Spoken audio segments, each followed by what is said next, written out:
This week on Organizing with Ease, I'm joined by a very special guest, Dr. Susan Acosta, a bilingual psychologist who specializes in supporting children and young adults through every stage of development from infancy to adolescence. Dr. Acosta completed her graduate training at the University of Miami and completed her internship at Miami Children's Hospital. With years of experience working with families from around the world, she brings a compassionate, thoughtful approach to both evaluation and intervention. Her mission? To provide high quality, comprehensive care in a way that always caring and considerate. I'm so excited to have her here today to talk about how families can maintain light structure during the summer months and why it's so important for kids' emotional well being. Dr. Acosta, we're so excited to have you here. But before we get to this topic, I'd love for our listeners to learn more about you. So, can you share a bit about your background, where the journey started in psychology began, and what inspired you to focus on working with children and families? Absolutely. And I was actually just reminiscing on this because I have a senior who will be graduating and going to college, making decisions about Wow. majors and next steps in his own journey. So it gave me an opportunity to go back and really try to figure out where it all began. I'll say, first of all, I'm a Miami native. I grew up here, went to high school here. I stayed here for my both undergraduate and graduate degrees. So Oh Miami my through and gosh, through, it's like a true 305, like myself. all This the is way. amazing. I love it. I love it. And also congratulations to your son. This is a huge milestone to have to go to the next chapter. We're thrilled and terrified at the same time in equal Yep, that's parts. yes, and all equal parts. Always, always all equal parts. Yes. So I'll say that, I've always really enjoyed kids. I had many opportunities to engage with kids throughout my schooling in the capacity of tutoring. I worked for a brief time at a preschool as an assistant. I joined as soon as I had an opportunity to do so research projects that went on at my university that allowed me to interface with children and families. And while my initial major going into university was not psychology, I was pre med. Two things took me off that path. The first being chemistry. I realized, that was just not my thing. And if I was going to Okay. go any further in the medical Right. track, I needed to recognize my strengths and my limitations. And simultaneously, I took intro to psychology. And that's Oh, really what opened my eyes to this world that I have continued to love and embrace and learn from, both professionally and personally.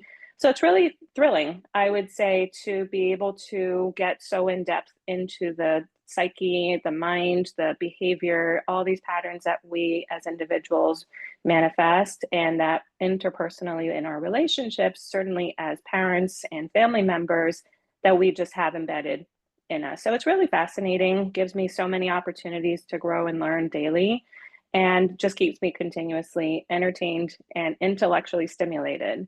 So really the research projects that I was involved in at the university did give me those first opportunities to be around children and families in a more structured way, and really allowed me to solidify that that was the track that I wanted to pursue.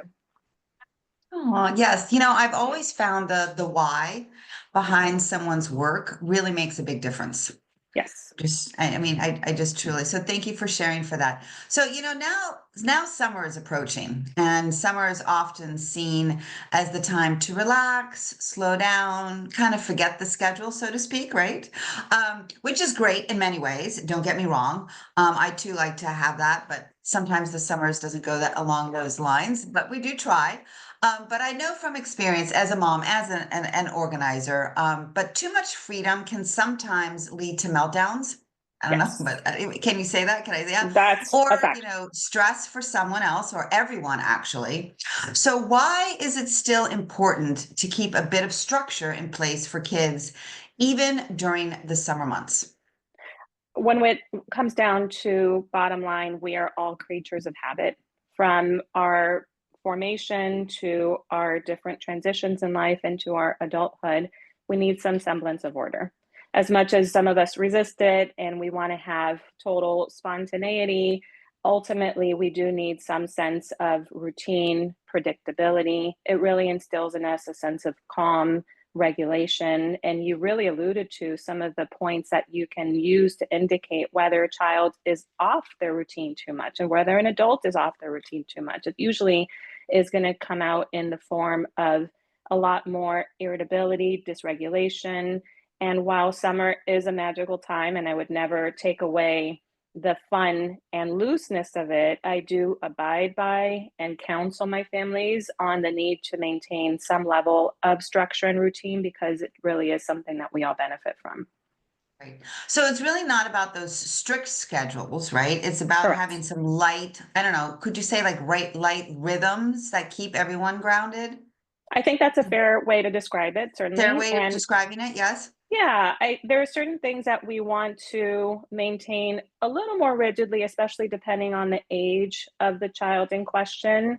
But at the same time, having a looser structure and understanding of very fundamental core areas that should be maintained, whether a little more inflexibly versus flexibly, is, I think, a good framework to discuss how to move into the summer that allows us to maintain some predictability and order while also introducing and really cherishing those moments of freedom. Right. Because that can be kind of tricky if you think about that, right? I think about that, right? Because many parents feel that they're either overscheduling their kids or they're just letting the day slip into complete chaos, right? So I don't know about, I call it this way. I don't know, might sound not relatable, but I'm a big person that would call things. So like I would call it like an anchor moment, just having like a couple of like consistent parts of the day, like a Yes, morning routine. I'm all about routines, especially a morning and a night routine. My family has also now gotten accustomed to those type of routines as well. And even like quiet time for lunch or even after lunch, like that moment of like 5 to 10 minutes. That still leaves some space for spontaneity, but gives the day some type of a shape. Is that something correct. that one can still, right, can continue doing, right, for those summer months? Should be maintained, yes. And we can think about even our day to day throughout the rest of the year where we enjoy that morning coffee, the moving slowly into the beginning of the day, easing our way into our nighttime routine. All of these pieces actually signal to our brain what time we are in during the day. According to science, really, when we wake up, the habits that we form and follow are telling us what we need to be doing at that point, whether it's starting to awaken, starting to shut down. We are almost, dictated by the science of needing our brains to follow these routines in an effort to help us understand what our bodies are supposed to be doing at that given point in time. So those slower habits as we move towards the end of the day are actually doing something very important, which is signaling to us it's time to start winding down. Our body metrics follow the habits that we form. So if we are a little more chaotic before bed, or if we're doing a lot of electronics right before bed, that actually sends the opposite message to our brain than what we're needing at that point, which is stay alert, stay activated, versus if we are slowing things down, the pace, the rhythm, the lighting, these subtle pieces that really contribute, it's doing what our brain needs, which is telling us time to slow it down. And that's what actually contributes to things like good quality sleep. So I do want to go back to what you had just said about the electronics. Now, is that for at all ages, even for adults? Can adults be included in that as well? Yes. Yes. Okay. Yes, we all do need some limit in our access to electronics, which is easier, in some industries than others. But I would definitely say that at all ages, the relevance of limiting access to electronics, particularly during certain parts of the day and into the evening, is very relevant. I know, I know. Sometimes parents think that we're giving our kids a break, right? With the electronics, or actually even from structure itself. And I think that's where that summer comes into play, right? But it might be more of like also maybe creating more stress than they realize. So what are some of the red flags, or I would say maybe even behavioral signs that a child might actually be craving for a more of a routine, even during the summer months? So you mentioned something before, and I want to bring it up, which is that on either end of the spectrum, too little structure, but also too much, being overscheduled, Okay. overworked. Overscheduled. Both of those are going to actually show in terms of mood state, especially for our younger children, where you're going to be seeing much more crankiness, irritability. You might be seeing more meltdowns, or the frequency and intensity and duration increases, having a harder time shifting from one activity to the other, struggling to fall asleep at a rough, same bedtime. Waking up can be a little more of a struggle. So physiologically, again, it all centers around a lot of those important chemicals and hormones and neurotransmitters and things that we govern through our daily actions and behaviors. But the way that we can see it and observe it in more concrete terms is a lot more irritability and trouble regulating is the tip off, definitely. Yes. Yeah, no, I have to say that, I've seen with some of my clients, the families, the kids, acting out more, being extra clingy sometimes. Yep. And I've actually heard them say, the kids saying, I'm just really bored. But I don't know, is that when a child or anybody says that I'm bored, is that like a code for needing more predictability, or they're just saying that just to say that, just to see a I think reaction it's a of little what bit of, yeah, it can be a little bit of all those things. all of those things? Yeah, I mean, bored is a common complaint in childhood. I can Okay. certainly recall as a child myself feeling and expressing boredom, but I Mhm. don't think boredom is a bad thing. So I'll start with that. Okay. Okay. Boredom is an invitation to use your creative outlets to strategize how to not be bored, or Okay. to sit in boredom and appreciate and know that it's okay as a segment of our day.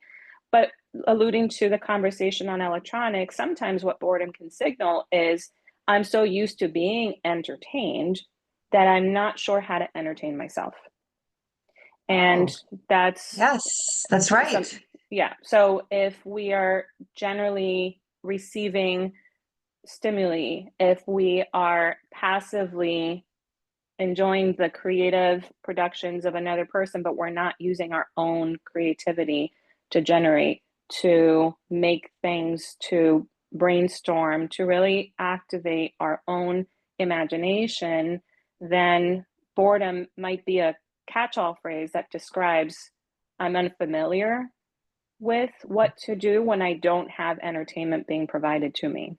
Yes, because so then you can basically think of like they need to think outside the box to keep themselves Yes. entertained. Yes. Yes. Now, Yes. it is not a parent's job to entertain children. Oh, it's not.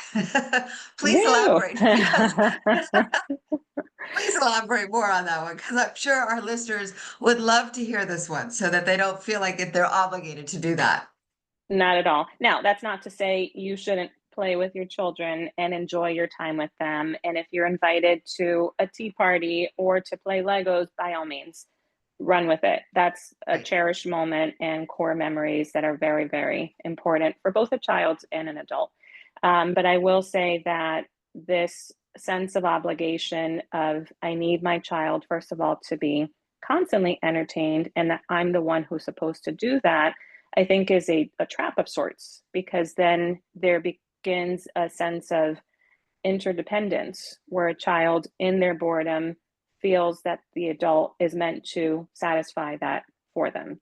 Now, we are facilitators. So if a child complains of boredom and they're not quite sure what to do in that instance, parents can make suggestions. They can invite problem solving conversation.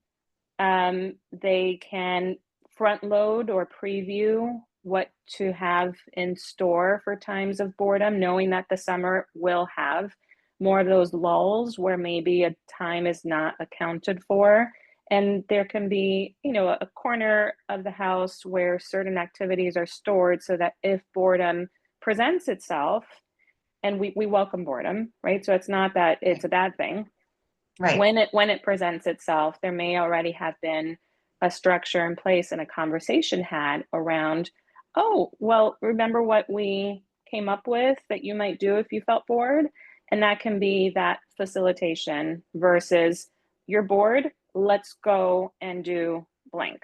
I like to always shift some of that problem solving to the child so that they're actively part of figuring out the solution. Because that's how we create competent problem solvers who are independent and able to figure things out versus always feeling that another person has to do that for them. Right. And it can also get exhausting for the parent because they're always Of course, on, right? Always definitely. on, having to have to come up with something even more creative than what they created before.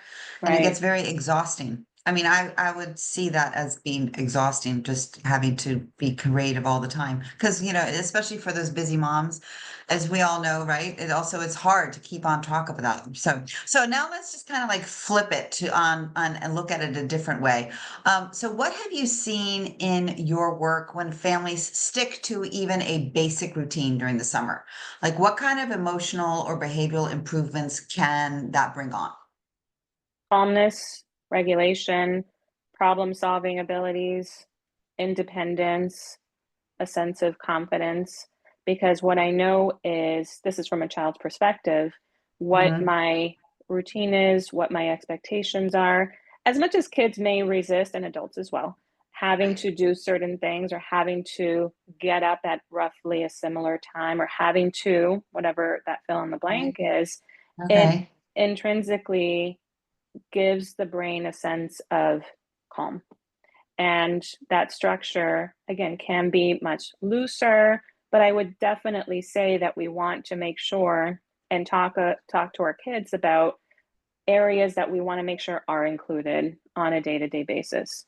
So we definitely want to make sure that there is some type of an outlet that permits for physical movement, whatever Okay. that Yep. might be, whether it's an organized activity or just hanging out in the backyard, riding your bike, swimming in the pool, putting some Mhm. music on and dancing. Anything Right. physical we want to make sure is generally a rule of thumb to include on a daily basis.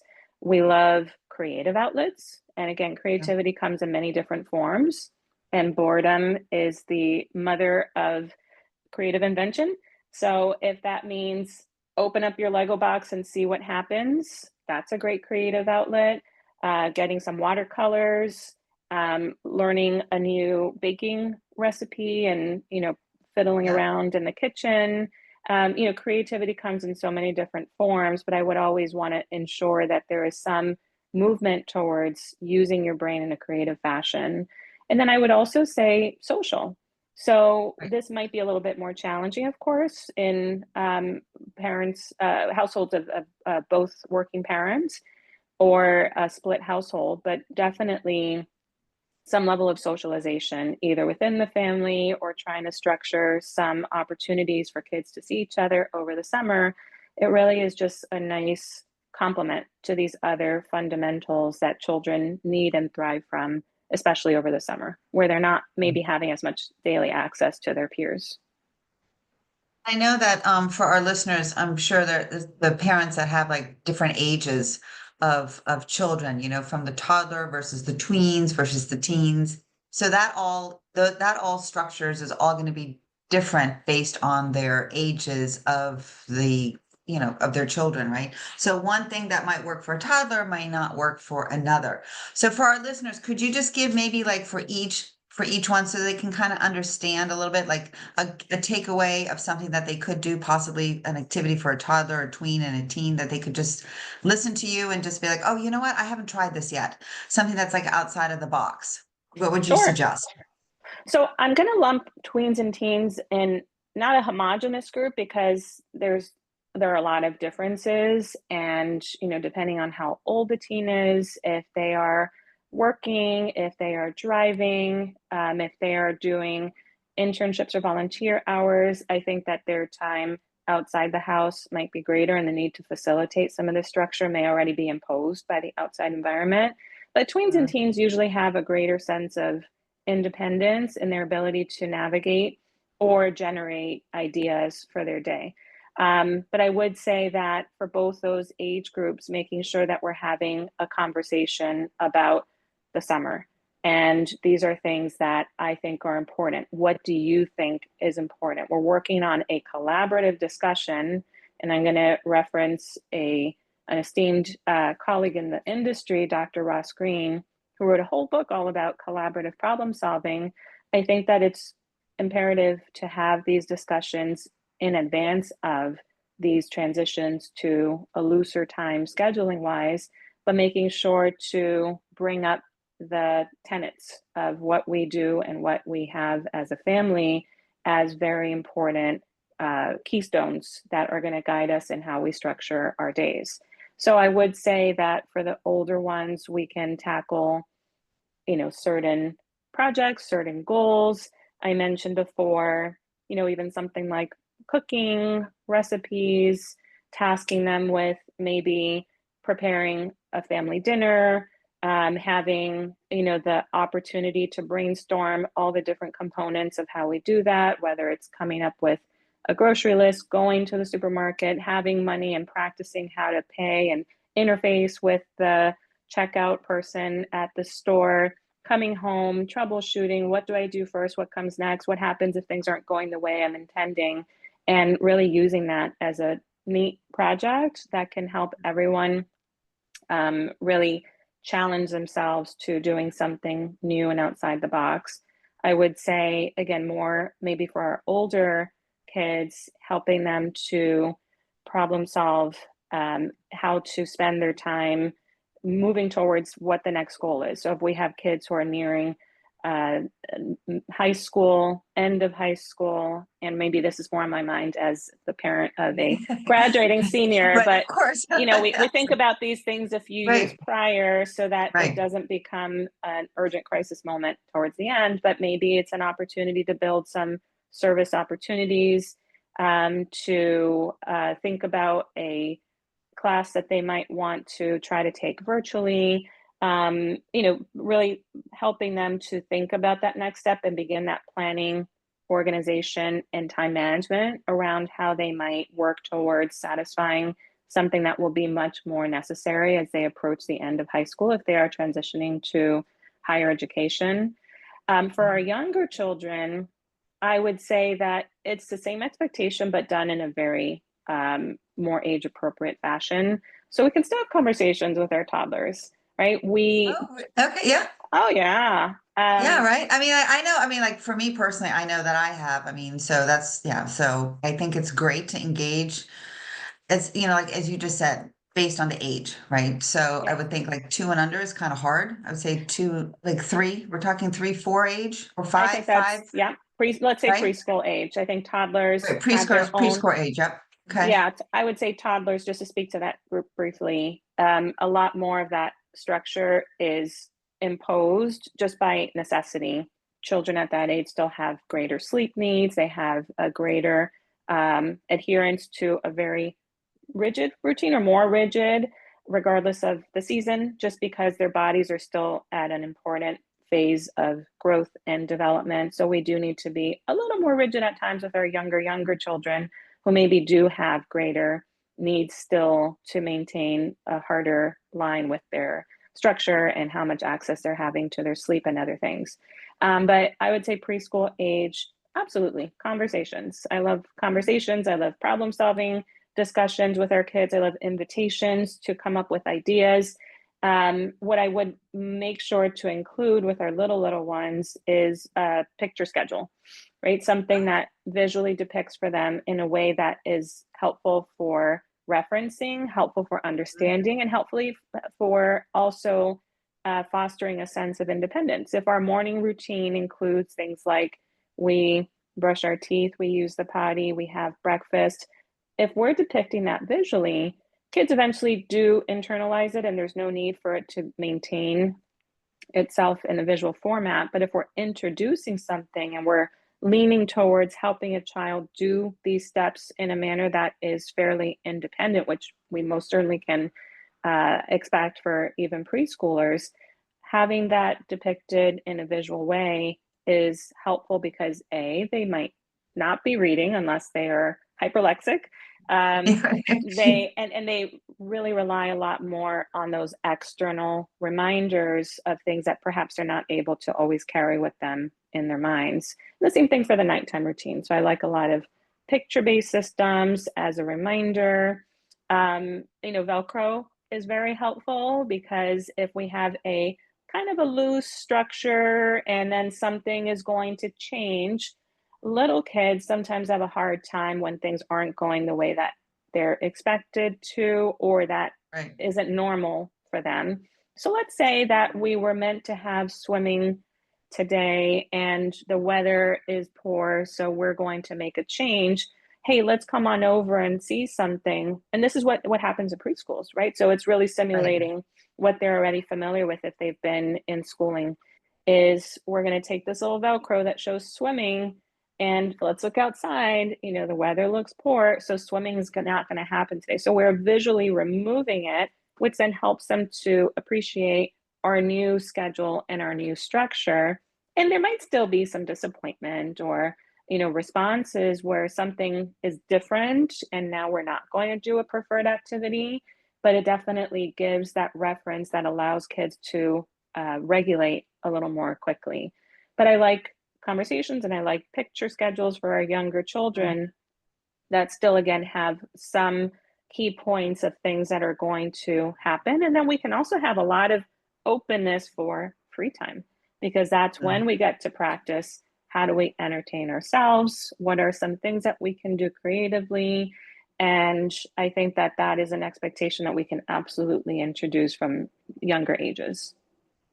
Yes, no, I have to say, how you just mentioned with the Velcro and the visuals. So I actually help clients in their areas, especially kitchen is like the main, it's like the heart of the home. So I create like the command centers, so to speak. So that's where the visual board comes up. And so that's actually nice. And for me to hear as well that in helping my clients in the correct direction for them. So that's actually, thank you Yes. very much for that reassurance on that. Because sometimes you can make suggestions, but anyway, sometimes it works for all, for the majority of the Yeah. clients. But I In do my want to go house, we back have, to what happened. I was just going to say, in my house, we have a giant dry erase board Yeah, dry and it erase board. has, Yes. yeah, and it Mhm. has, it's sectioned Yep. off as a calendar so we can Yes. all see. It's kind of a real life Google calendar so that Yep. we have um, everyone's activities mapped out so that we can all plan together around the days and weeks ahead. And I Yes. would Yeah.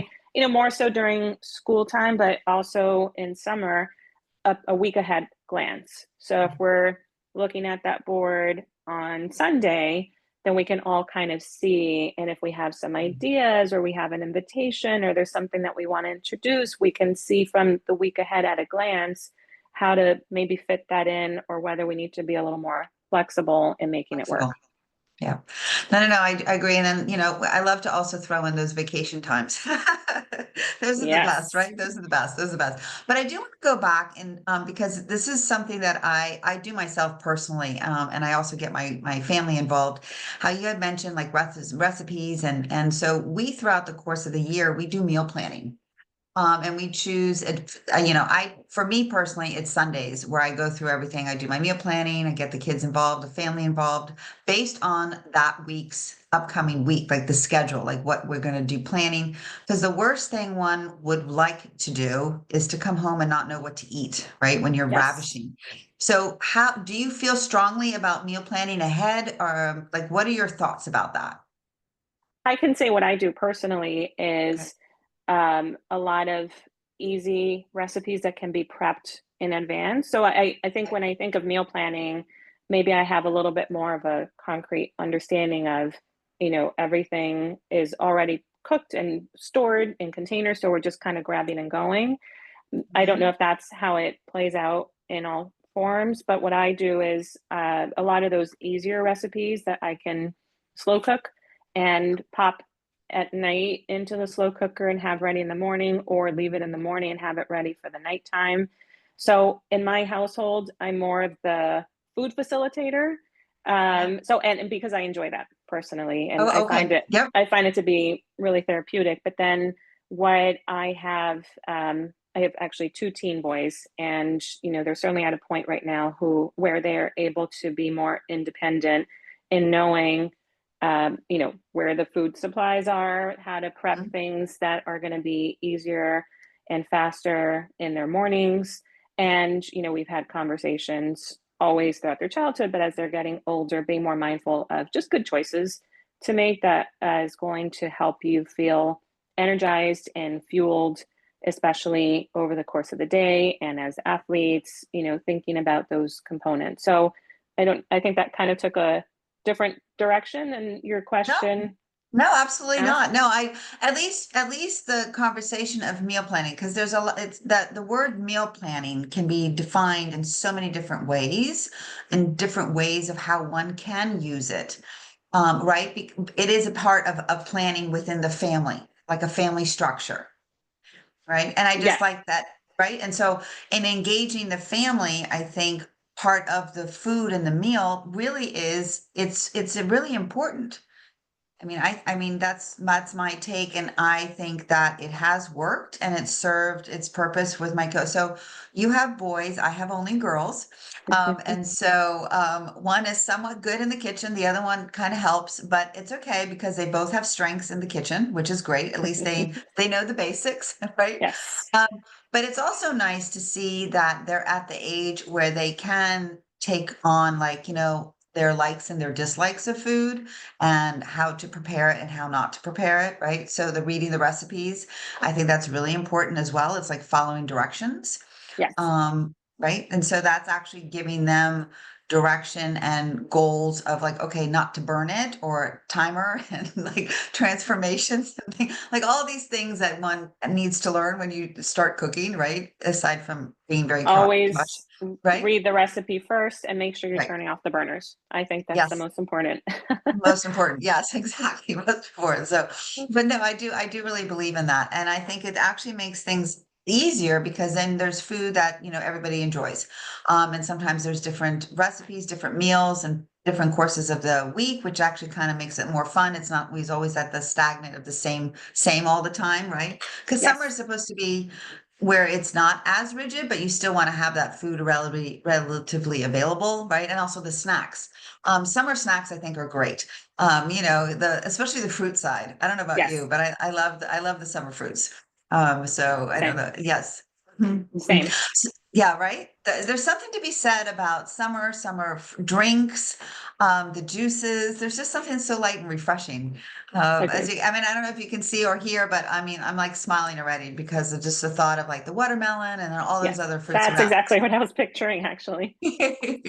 So, and of course, here in the 305, we are very, I don't know about you, if you like them, but mangoes are always very refreshing as well, which is a great fruit to have. So Agreed. now let's switch into like that back to school shift, which always seems to creep up faster than we like. Now that we talked about the summer, we talked about like the before, during, and after, but now we're talking about the after, like, oh my goodness, because it can feel kind of like jarring, like you've had this great summer, you had these activities, you had these lulls, the downtimes, right? So what's your advice for helping kids adjust back into a school routine after such a relaxed summer without feeling it being like a hard reset? Because I think that's what happens. They feel like it's Definitely. a hard reset on that one. Agreed. I would say that we ease into it.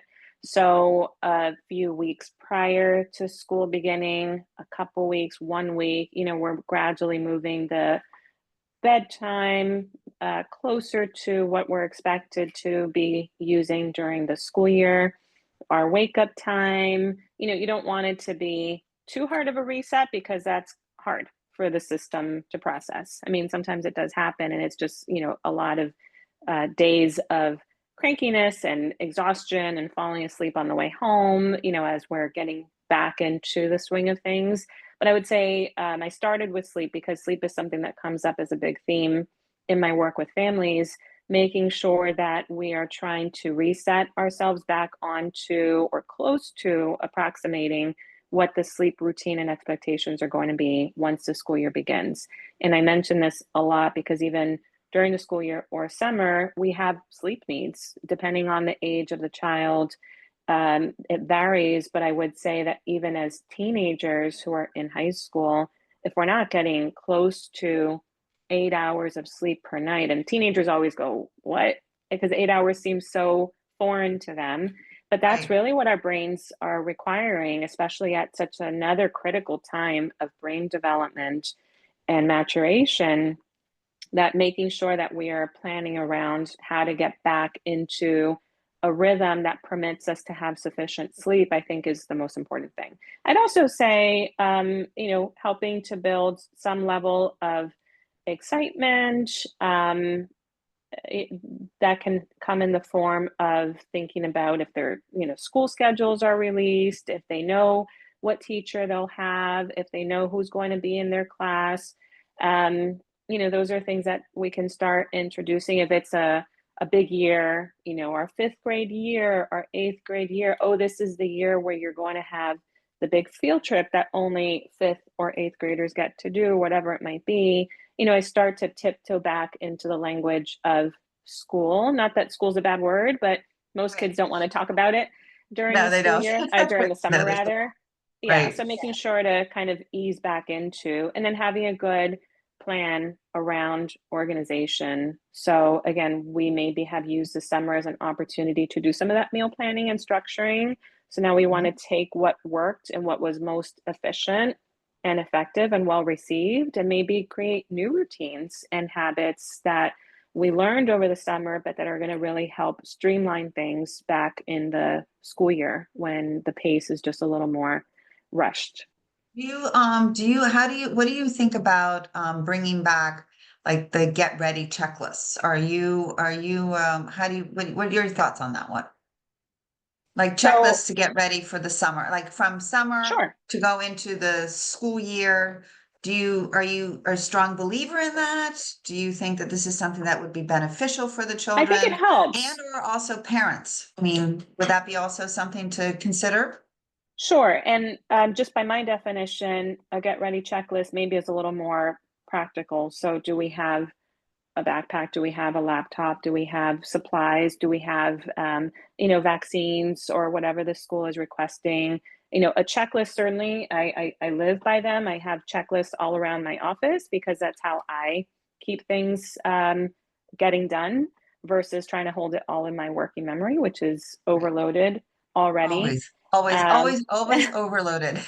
so checklists, I think, are very practical and sensible because it helps us to make sure that we are getting things done, and that we're not forgetting. And then there's some satisfaction, I'll say, in just being able to check it off and seeing that Yes. our list is shrinking or we're getting some things done. So I am a big fan of checklists in general, and certainly as more expectations get added back on in the school year, checklists are going to make sure or help us make sure that we're not forgetting some key things.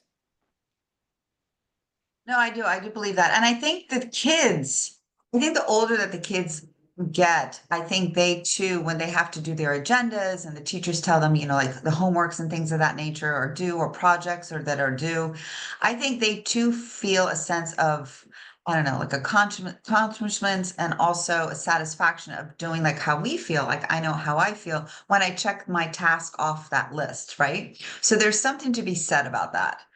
Do you agree that the children feel the same satisfaction that they've completed that and now they can move on? Definitely. Especially now with But college, and now you have the college applications, and then you keep yes, moving, and then you just keep going forward, right? Like, oh my gosh, there's deadlines, right? And there's always a deadline. So you want to beat that deadline because you don't want to do it the night before because you just don't know what might happen. correct. Correct. Now, the only caveat I'll throw in there is that this generation is not as fond of tangible checklists, so they probably do a lot of it electronically. And I try to get into that system, but I think I'm just still a dinosaur where I have my post-its and Yep, things are going that's to get okay. written down. Yep, that's okay. That's all right. At least you write it down, right? Yes, At yes. least you write it down. Yes. Yeah, now we Mhm. have some kids who have a really good intention and put it on a phone or device, and then it just doesn't get done. And those are kids who maybe do need to transfer that onto a paper, onto a dry erase board, somewhere concrete that they can then visibly appreciate and use that to anchor how much time they're spending doing things and how their planning is going to flow during the week. So I would say that just because this generation of kids leans towards electronics doesn't mean that they may not benefit from having things written as well. So it might be a little tiny battle, but maybe we can always invite them to try and see and get a sense of whether it works versus saying, that's just not how we do things, mom, as teenagers. Right. No, that's true. Yeah, sometimes they do tell you what works and what doesn't work. Because every child's different, right? Um, Right. And to that point, just to elaborate a little bit more, and this actually is again outlined in the book I mentioned by Dr. Ross Green. It's Mhm. okay to try some things out and see if they work. And if they do, then we keep them. And if they don't, we go back to the drawing board and try to come up with a different plan. But there Okay. is a little sense at times for kids and teens in particular, especially tweens, of I almost need to go through the motions in order to relent and see that maybe that wasn't the best way to do things. But sometimes as parents, we're surprised because maybe they say, I'm really tired and I want to get to bed, but I'm going to wake up early tomorrow and do my homework or study. And we say, I'm not so sure about that. But some kids actually thrive in that system. And if they do it and there's flexibility on the parents' part to try it out and it works, what a boost of confidence and independence in the child who came up with the plan, followed through, and found that it worked. I think that's something to celebrate. And we need to, as parents, sometimes have a little bit of flexibility ourselves because sometimes our kids are differently minded, have just different systems of their own. So I wouldn't move away from allowing, at times within reason, for a child or a teenager to come up with a different way and try it out. And certainly, if it doesn't work, then we reconvene and say, you know what, we tried. It didn't really give the results that we were hoping for. We're going to try something a little different this time. No, you're absolutely correct. So, as I mentioned, I have two girls and they are completely different. They do things differently, they study differently. Yeah, And you know what? That's okay. I mean, I think that that's actually okay. So yeah, so they do things a little bit differently. At the end result, though, it gets done. So yeah, I think that also is something hard for a parent sometimes to kind of see. I don't know if you can attest to that, where they want it all the same for all the children, but a lot of times it just doesn't work that way, which you had just correct. mentioned as well, to let them figure out the process. Right, and then give them maybe suggestions on how to, but then again, if it doesn't work, it doesn't work, and then you just move on to something else, right? So I guess for the well, toddlers not really, but more of the tweens and the teens, is that where you're coming? Like that's where I'm at, because mine are a little bit older, so that's how I can see already the difference between my girls. Yes. And I don't think that this is gender specific. I know obviously you have girls and I have boys, so it's Right, our right, only lived experience as parents. right, But exactly. I would say, in general, personalities are different, temperaments are different, um, executive functioning skills may be different, even though they're raised in the same environment. They're just wired differently Wired many differently. times, Mhm. regardless. Yeah. So Yeah. I do like to observe and reflect. Hey, I noticed that. What do you think of that? Is that working for you? Or, you've been getting your homework started really late, and then you're not getting to bed on time, and then in the mornings I see you dragging. Let's figure something out because that might not be the best way to do things. So a lot of times we're able to use that data from observation to then come back to a conversation where we can brainstorm collaboratively again. And I Right. think that there's a lot of benefit from that because, again, it's not that as a parent we say, you're going to do this and this and this at this time. As kids get older and move towards a place of needing a little bit more autonomy and decision making power, we don't hand over the reins, but we teach them how we troubleshoot when things aren't quite working the best way possible. Yes, no, that's so true. Well, thank you so much. And that brings the end of today's episode. A huge thank you to Dr. Susan Acosta for joining us, sharing such thoughtful, insightful advice and on how to support our kids with the light structure, emotional balance, and ease during the summer months. I hope that this conversation gave you a fresh ideas and gentle reminders that routines don't have to be rigid. They just need to be flexible and empowering and even fun. Wouldn't you agree, Doctor? So in this episode, hopefully that you have, it's been resonated, and I'm just so thankful. Thank you so much. That brings us to the end of today's episode. A huge thank you to Dr. Susan Acosta for joining us and sharing such thoughtful, insightful advice on how we can support our kids with light structure, emotional balance, and ease during the summer months. I hope this conversation gave you some fresh ideas and gentle reminders that routines don't have to be rigid. They can be flexible, empowering, and even fun. Whether it's a simple morning rhythm or a weekly family check in, those small moments of structure can truly make a difference. If this episode resonated with you, don't forget to follow or subscribe wherever you're listening. And if you're looking for more tips to simplify your home life or create routines that actually work, head to our website or reach out to book a coaching session with me. You don't have to do this alone. We're here to support you step by step, little by little. Thank you again, Dr. Acosta. To all of our listeners, until next time, stay well and keep organizing with ease.